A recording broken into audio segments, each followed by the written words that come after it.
రెడ్డిక కడప జిల్లాలో కూడా కౌంటింగ్ కి సర్వం సిద్ధమైంది. ఓట్ల లెక్కింపు సందర్భంగా పోలీసులైతే అప్రమత్తమయ్యారు. ఎన్నికల్లో ఘర్షణలకు పాల్పడిన వారిపైన నిఘా పెట్టారు. ఈ రోజు సాయంత్రం నుంచే కౌంటింగ్ ముగిసే వరకు కూడా 126 మంది రౌడీ షీటర్స్ ను గృహ నిర్బంధం చేయాలని నిర్ణయించారు. ఇక కడప జిల్లా వ్యాప్తంగా కూడా 1038 మంది రౌడీలకు ఇప్పటికే పోలీసులు కౌన్సిలింగ్ ఇచ్చారు. ఇక కౌంటింగ్ రోజు ఘర్షణలు జరగకుండా ఉండేందుకు 652 మందినైతే అదుపులోకి తీసుకుంటున్నట్టుగా పోలీసులు వెల్లడించారు. జిల్లా వ్యాప్తంగా కూడా 21 మంది రౌడీ షీటర్లు జిల్లా బహిష్కరణ చర్యలకైతే పూనుకున్నారు. మిగిలిన ట్రబుల్ మాంగర్స్ ఇప్పటికే పరిమితం కావాలని స్పష్టం చేశారు. రెడ్డికి ఇదే అంశానికి సంబంధించి పూర్తి డీటెయిల్స్ అందించడానికి మా ప్రతినిధి కడప నుంచి సురేంద్ర సిద్ధంగా ఉన్నారు. సురేంద్ర, చెప్పండి, ఈ కౌంటింగ్ కి సంబంధించి అయితే మొత్తం హై అలర్ట్ ప్రకటించినట్టుగా తెలుస్తోంది కడప జిల్లాలో. అలాగే ఎన్నికల్లో ఎలాంటి ఘర్షణలకు కూడా పాల్పడకుండా ప్రత్యేక నిఘా కూడా ఏర్పాటు చేసినట్టుగా తెలుస్తుంది. అలాగే కొంతమంది రౌడీ షీటర్లకు సంబంధించి బైండ్ ఓవర్ కేసులు పెట్టడం, అలాగే వారిని గృహ నిర్బంధం చేయడం కూడా చేసినట్టుగా మనకైతే ఇన్ఫో అందుతోంది. ఎలాంటి ఏర్పాట్లు చేశారు అక్కడ?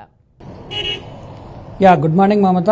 ఎప్పుడెప్పుడు అని ఎదురు చూసినటువంటి కౌంటింగ్కు మరి కొన్ని గంటల్లోనే సమయం ఆసన్నమైంది. ఇక్కడ మౌలానా ఆజాద్ నేషనల్ ఉర్దూ యూనివర్సిటీలో కౌంటింగ్ సంబంధించిన ఏర్పాట్లు కూడా పూర్తిగా చేశారు.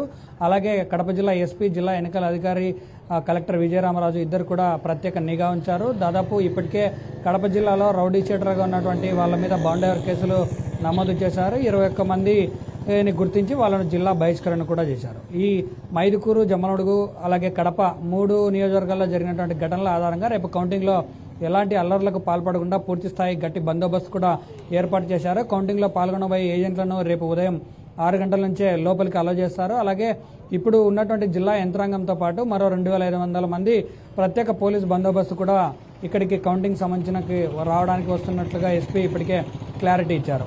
మరో విషయం ఏంటంటే, చిన్నపాటి అల్లర్లు జరిగినా కూడా వెంటనే అప్రమత్తమయ్యి అక్కడికి చేరుకునే విధంగా డ్రోన్లు కూడా ఏర్పాటు చేశారు. ఇక్కడ రాజంపేట, రాయచోటి బైపాస్లలో కూడా రాయచోటి బైపాస్ నుంచి అలాగే రాజంపేట నుంచి వచ్చే వాహనాలను కూడా ఊరు బయట నుంచి శివార్లలోనే సర్కిల్లో ఆపేసి లోపలికి అలౌ చేయకుండా 144 సెక్షన్ కూడా కంటిన్యూ చేస్తున్నారు. ఇప్పటికే జిల్లా వ్యాప్తంగా ఉన్నటువంటి 144 కంటిన్యూ చేయడంతో పాటు రేపు ఒక్కరోజు జిల్లా వ్యాప్తంగా కర్ఫ్యూ కూడా విధించారు.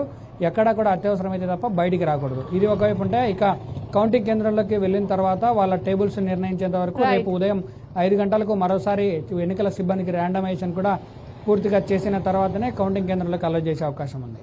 Right, thank you Surendra, thanks for the details.